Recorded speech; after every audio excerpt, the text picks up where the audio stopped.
여러분 안녕하십니까, 반장입니다.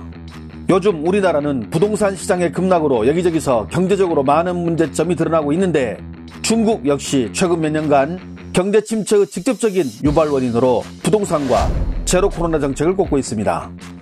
먼저 중국 경제가 회복되려면 부동산 위기 극복이 관건인데 시 주석은 부동산 경기 부양에 줄곧 부정적인 자세를 보여왔습니다.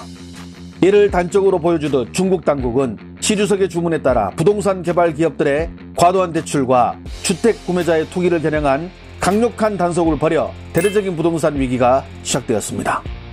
중국 내 최대 부동산 개발 기업인 헝다가 2021년 말 채무불이행 상태에 처한 데 이어 여타 부동산 기업들이 유동성 위기에 빠졌고 건설 중단 사태가 이어졌으며 이는 수분양자들의 부동산 담보대출 상환 거부 운동으로 이어지며 부동산은 중국 경제의 발목을 잡는 가장 큰 족쇄가 되었습니다. 여기에 고강도 제로 코로나 정책은 소비 심리를 극도로 위축시키며 부동산 위기만큼이나 중국 경제를 옥죄는 요인이 되자 중국 당국이 최근 방역에 완전히 실패했음에도 제로 코로나 정책으로 회귀하지 않고 오로지 경제 부흥을 위해 부동산 개발 기업들의 은행 대출 상환 기한을 기존 6개월에서 1년으로 연장하고 채권을 연장 상환할 수 있도록 자금 숨통을 터주는 등 방역과 부동산 위기가 초래한 경기 침체를 해소하려는 적극적인 대책을 내놓으며 경기 부양에 안간힘을 쓰고 있습니다. 최근 중국의 가장 큰 관심사는 방역을 넘어 황폐해진 경제를 되살린 데 있다고 단언할 수 있습니다.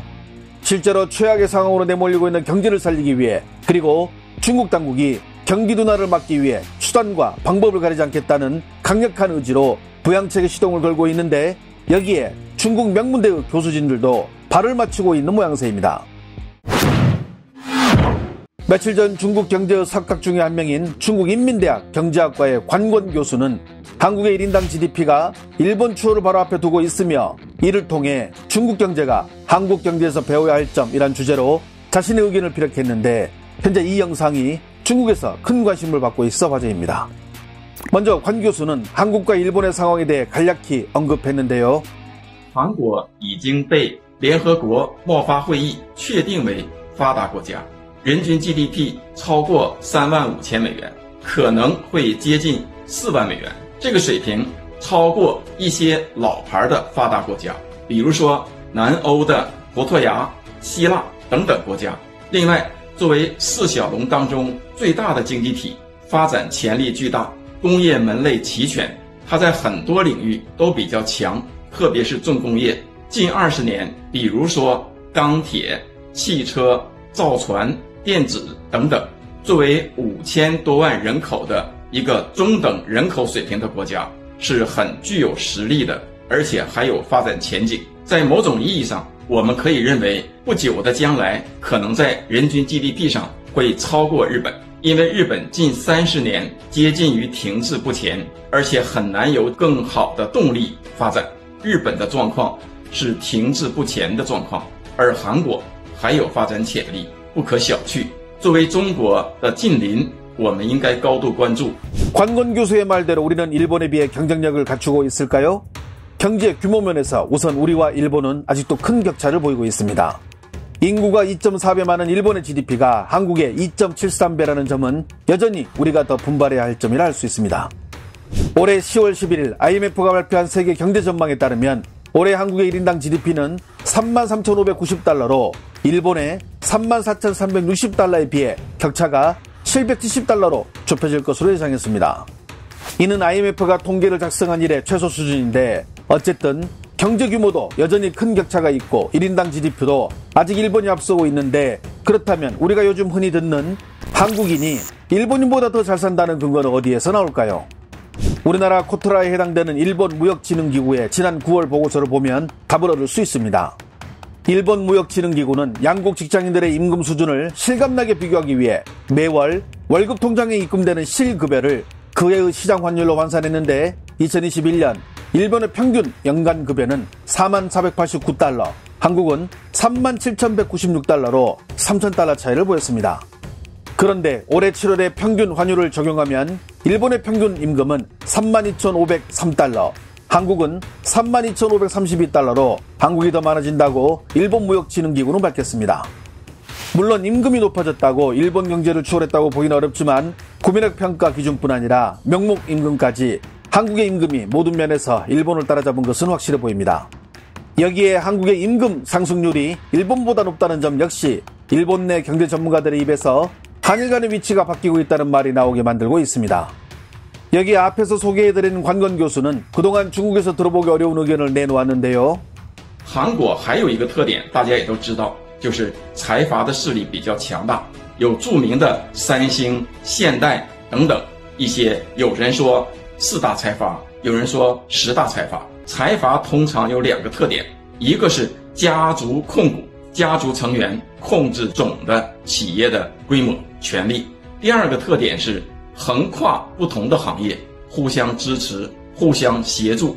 总之，韩国的经济强大，我们不能不考虑财阀的力量，这可能比其他一些国家占有优势，它有综合的实力。一个国家到一定规模，没有一些大的企业支撑是不行的。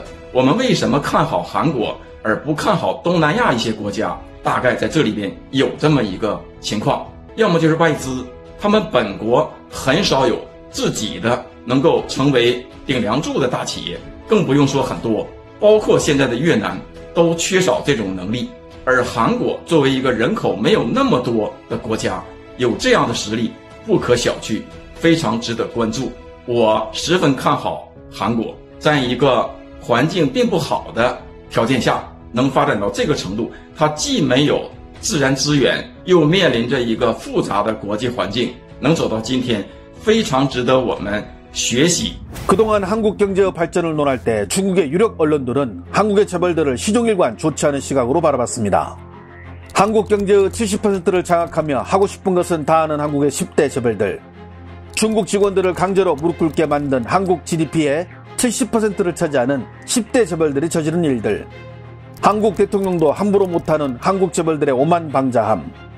그렇게 앞서 관건 교수의 발언은 상당히 이례적으로 들리지만 한편으론 이는 과거 중국이 재벌 길들이기에서 다시 재벌의 숨통을 열어주는 중국 당국의 정책과 지식인들이 시기적으로 궤를 같이 하고 있다는 것을 보여주는 대목이라 할 수 있습니다.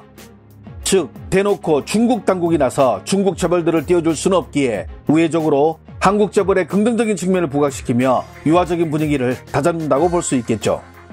중국은 지난 몇 년간 부동산이나 빅테크 기업 등이 통제할 수 없을 정도로 커지며 영향력을 발휘하자 당과 정부의 권위에 도전하면 제 아무리 덩치 큰 기업도 단칼에 잘라내겠다는 살벌한 고강도 길들이기에 나섰습니다. 하지만 경제 사정이 악화되자 유연성을 발휘하기 시작했는데 그 대표적인 예로 그동안 고강도 규제의 핵심 표적으로 빅테크 때리기의 기조의 시점으로 삼아온 알리바바 그룹의 핀테크 자회사인 엔트그룹에 대해 크지 않은 벌금을 내리는 솜방망이 처벌을 내리며 2년간의 조사를 마무리하는 신호를 시장에 내보냈습니다. 이는 경기 부진이 지속되며 위기가 찾아오자 중국 정부가 콧대를 낮춘 것으로 풀이됩니다. 시진핑 집권 3기를 맞아 요즘 방역과 경제 불황 등 각종 어려움에 직면한 중국의 경기 부양 정책은 과연 내년부터 힘을 발휘할 수 있을까요? 전체 교역의 4분의 1을 중국에 의존하는 한국 경제이기에 중국의 향후 동향이 더 궁금해집니다. 좋아요와 알림 설정은 저희가 영상을 만드는데 큰 힘이 됩니다. 시청해주셔서 감사합니다. 행복한 하루 보내시길 바랍니다.